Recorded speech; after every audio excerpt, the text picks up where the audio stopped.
for the guys that I admire, or maybe even I follow them, I'm always curious about their background and like how they became the way they are. And so when I get a chance to see an interview with them that tells a little bit of that, you know, I'm always really interested in seeing that.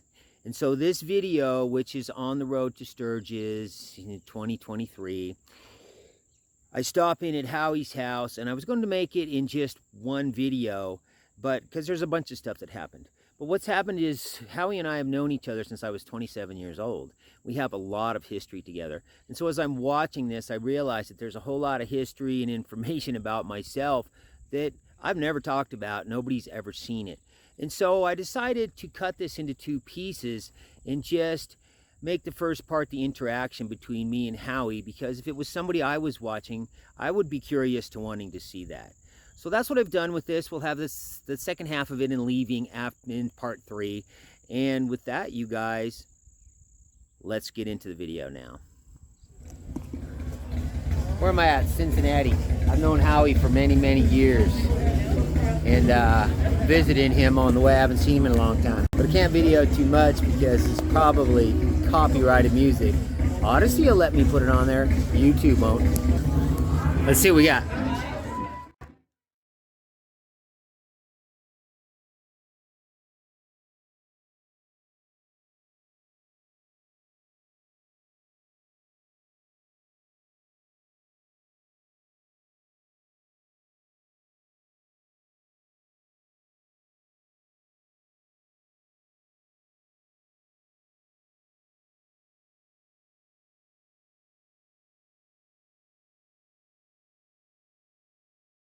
I'm gonna make you famous, man. Even though my grill's in the damn, you catch me when I take my teeth out. You're what? Yeah, pull my choppers out and shit. You don't want to do that, man. Yeah. Because you know, this is Hollywood here. Well, you go ahead and let you hide. She's hiding over there. I got you in here. I might spread you all over the internet. Real. Show me this place, man. Huh? Show me the place. Oh, yeah, yeah. I want to get a little bit of footage of you guys. Okay. Well, we're going downstairs. This is all about me. You get all that goddamn gray hair, man. Look, these are magazines I was on the cover of. Set Life. What's that? Yeah. Final Option Motorcycle Club. Yeah. I'm amazed You ought that to know club's about that, still huh? going. Yeah. Then over a million riding miles. And Get Yonder. I was on the cover of that magazine.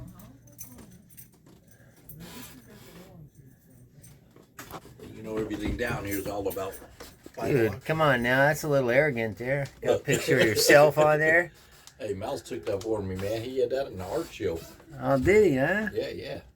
It's a good shot. Ugly face. Look at this. I can't believe that. Huh? I can't believe this club lasted like that. Making it happen, ain't we?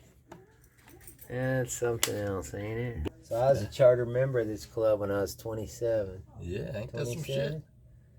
Yeah, but I was kind of pushed into it. You say kind of pushed into it. Yeah, everybody was starting this club and they wanted me to be in it. And I was like, oh, I don't know, man. I said, I'm not going to prospect for you. And they said, you don't have to prospect, you're a charter member. And, you know, that had, yeah, who was in that? Was, remember Chris? Did you know Chris? I used to run around with him. He rode a shovel. Scooter, yeah. Yeah. He was one of the guys. They pushed me into it. And then all them other guys, I said, well, I'm not getting involved in club politics. They said, you can be the road captain. Curtis, and he was around then. Curtis, yeah, they all got me involved in it. So I was like, okay. So I was been surrounding that club for about 3 years.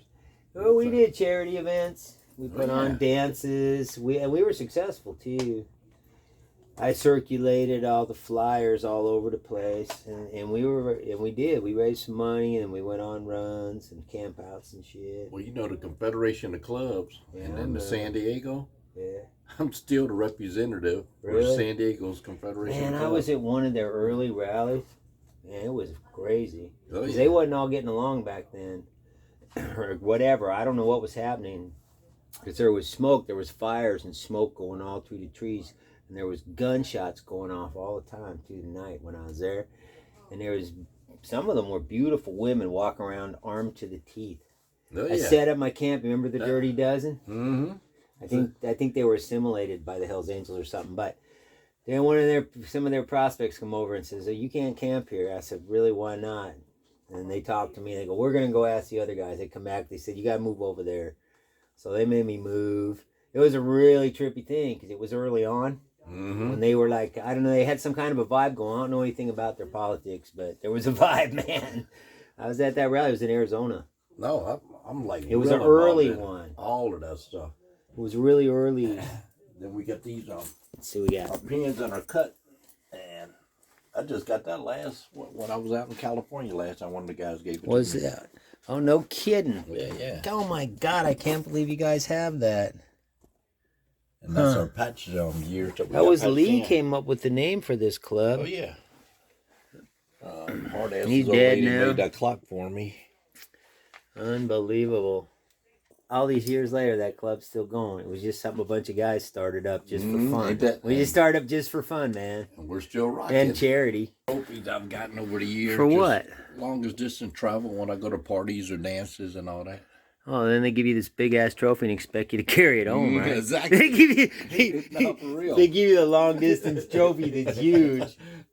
And that's funny you say that because I was bitching about it. I gotta point this thing up to get you in it. So they started making plaques for me because of Plaques, that. because you was bitching. Look at that. I can't believe the club lasted that long. So that was the last of the San Diego Rockers. And you were saying you were road captain. I was too back then. Were you? Yeah. Yeah, that's what I was. And I was in my late 20s, and I was into it too. Oh, yeah. I wanted to be a good road captain. It's hard to handle a big, 15 or 20 guys or whatever, No, it's without them all getting all screwed up. You gotta I listened to the other road captains and watch what they did. That's a David Mann painting. David Mann did three original pieces of art for 3 of my stories for Easy Rider. Did you know that? Yeah.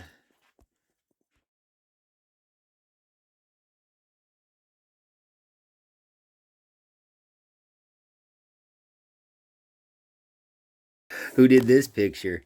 Oh, Mouse, same guy. Same guy, huh? Mm-hmm. And he likes your face. Somebody does. Then that Easy Rider, edition #1 in the frame. Oh, the first one. I didn't get here on the weekend, so you can't take me to anything. Yeah, You always take me to the black stuff, which is fun for me, because it's kind of different, hey, they still talk about you too. To the rallies. You know that? Really? Why? Huh? Why would they do that? Well, they always talk about when we rode down there to Louisville. You remember that year? We went to Louisville. Yeah, I remember I came to Louisville, didn't I? That's what I'm yeah, saying. and I And hung they out always- with you there. You got all kind of memorabilia now. You ever ride that bicycle? Oh no, I want to get rid of them. But the old lady swears I'm down. She's gonna use it. And she don't, huh? Right. But she have a fit if I throw it away. Old shovelhead, huh? Hell yeah. I built that thing from the ground up, frame and everything. You used to work on everybody's bike. You remember Tramp? Do you remember him? Tramp and Flame? I'd have to get my other glasses just to be Yeah. able to see it, man. He I lived can't in see that. with these. He was with the club back in the days. Then he passed away. Did he? Then here's my cuts that I wear now. This is my you got- winter one. You the got real thick fancy leather. stuff? Oh yeah. And then I got my summer one when it's hot outside. So I got 2 cuts. What do you know? Still trying to keep it alive out here, man. You say you tripping that it's still around, huh? Yeah, because it was just a bunch of misfits started it. Well, like I say, when I first came in the club, you were there, We got 2 chapters in Arizona and 3 in California. Who would have thought that? There's 5 chapters now. Oh, shit. Is that a trip? I mean, when you travel around the country, you go hang out with all these other clubs. Oh, yeah. You got clubhouses and stuff. That's what I do. That's why they made me the club ambassador. Ambassador, what's that mean? Well, just what it says, being an ambassador for the club and breaking bread with other clubs across the country and all that, and letting them know we out there. Because Yeah, well, final option, we ain't a real big club, so people wouldn't even know about us. But Right. I'm out all over the place, so everybody all over the country knows about us now. Well, you always take me into places I never go. Yeah, so it's You go with these other clubs and stuff. I don't end up there that much, so it's all kind of a fun scene to me. I'm not here on the weekend or nothing, so I ain't gonna be here long either. I got to get going to the route to the show. Yeah, It's a start, and I'm running a little late. You ever go to Alaska? Oh yeah, I've been there. Have you been to Juneau? No, Juneau's got the Panhandlers Club. They're really cool guys, man. They just want to know you just because you're new in town. Really? Yeah, because Juneau's a town of, it's the capital of Alaska, and it's a town of 35,000 people when I was there, with 45 miles of road, all dead ends. You got to come in by either boat or air. Wow. And so the Panhandlers, they're in the Panhandle. That's why they call themselves that. And then, man, they just like, when I went there, the whole club came out to meet me just because I was a new guy in town. They didn't even know back then I was doing stuff for Easy Rider magazine. I wrote a story about them. Just because I had to send it to them. Just cause, yeah, they didn't even know this. Just because I was with my girl at the time, and just because we were new in town, they sent a couple guys down to get us, brought us back. They took us to Pappy Poe's Pork Palace, and he's one of the guys there, and he just fed us, and then they took us to, they got a nice clubhouse, 2 stories. They got their bikes downstairs with a lift and tools and stuff, and upstairs they got a little stage. They had a drum set up on it, and yeah, man, they're real cool. You ever get up there, that's another club. Yeah, because they got a clubhouse. That's what I like doing, bouncing around. Yeah, if you ever get to Juneau, look up the Panhandlers. They was really, really friendly, man. As a matter of fact, I've seen the stickers on your bike, so I got a Stickers? couple of stickers I'm going to give you. Oh, you're going to give me stickers? Yeah, I got All right. I know Howie stickers that are around the country. Oh, I know Howie. Yeah. Get the fuck out of here. Serious, those things are all over the country. Got any stickers in here?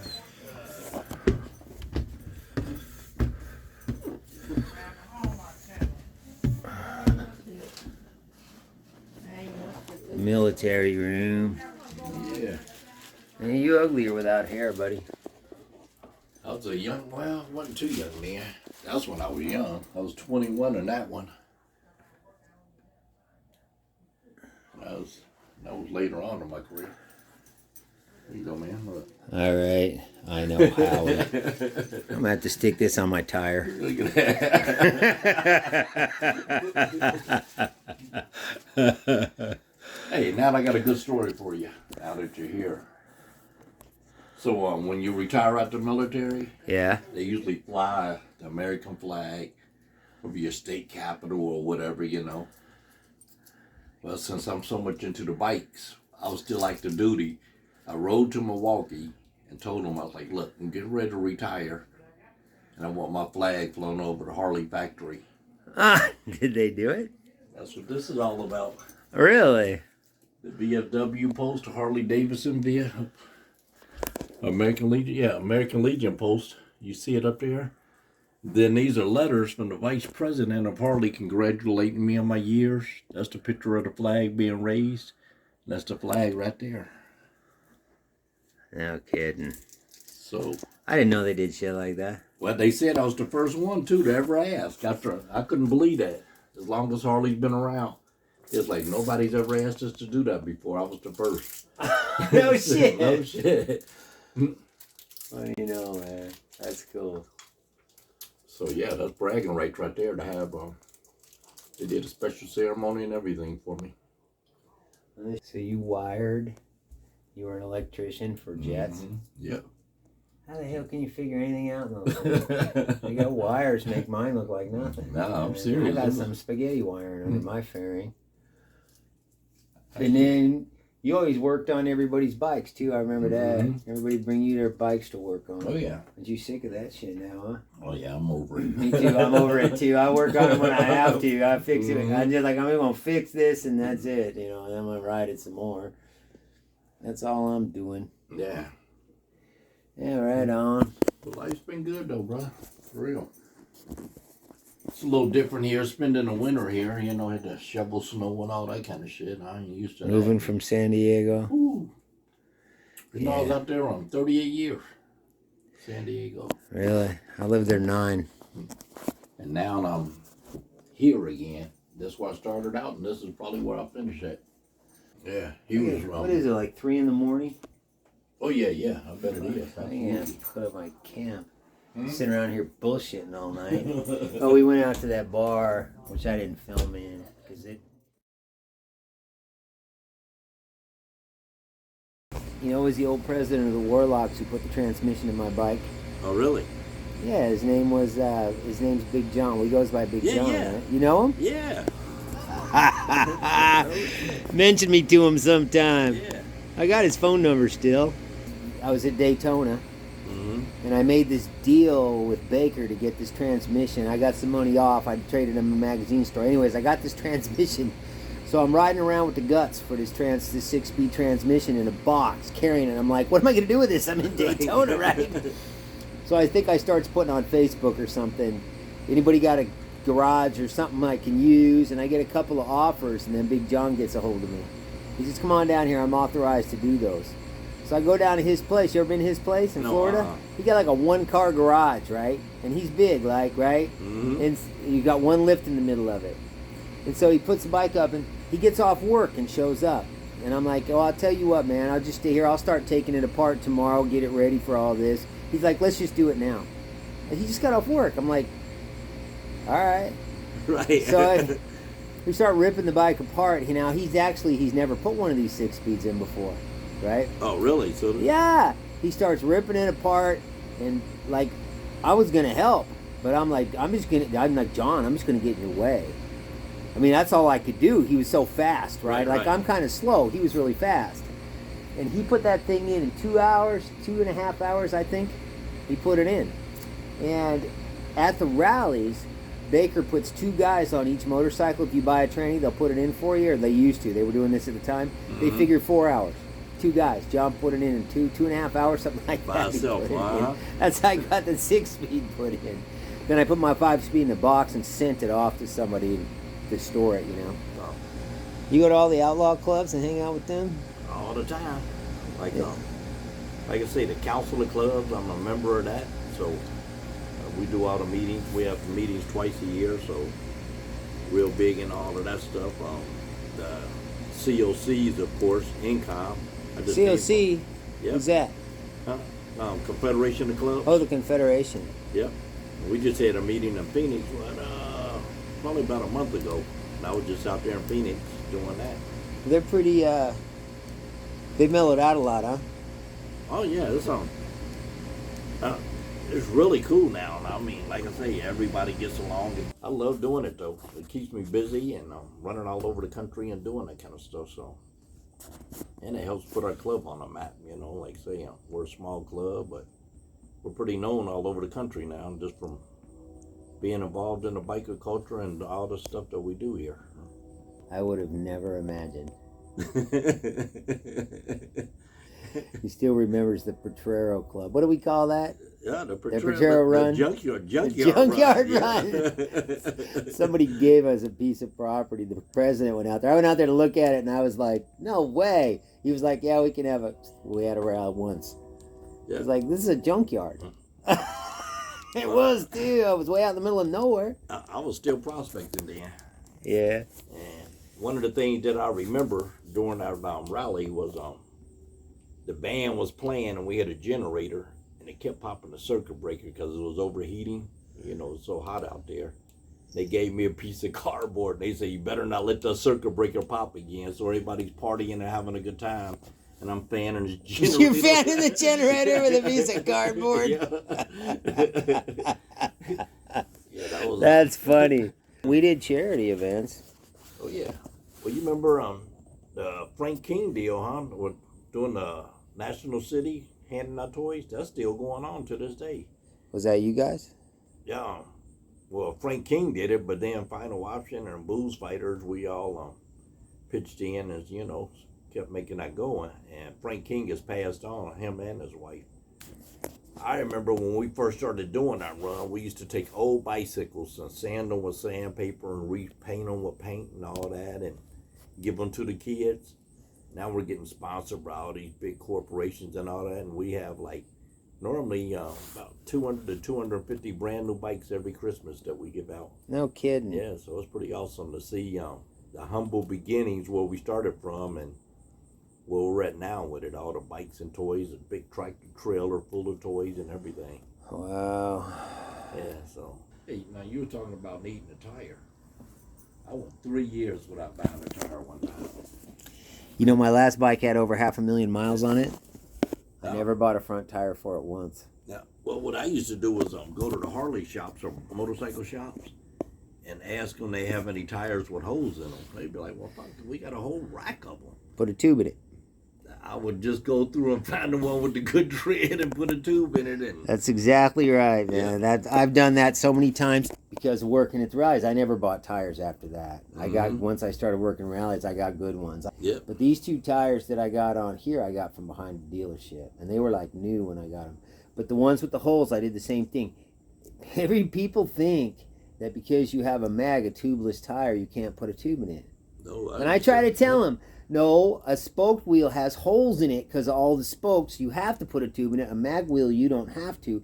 But it doesn't matter if you do. Right. So you do that too, you cheap fuck. Oh, yeah. Look, that's what You've been a cheap fuck. You kept your bike running for nothing over the years. That's what you got to do when you're traveling, especially load it down, because I carry a lot of shit with me because I'm out there for months at a time, too. So I'll try to be self-sufficient and carry everything. Hey, you're talking about jobs. Well, I want to go back to that because I remember a story. Didn't you have a job as a light man one time?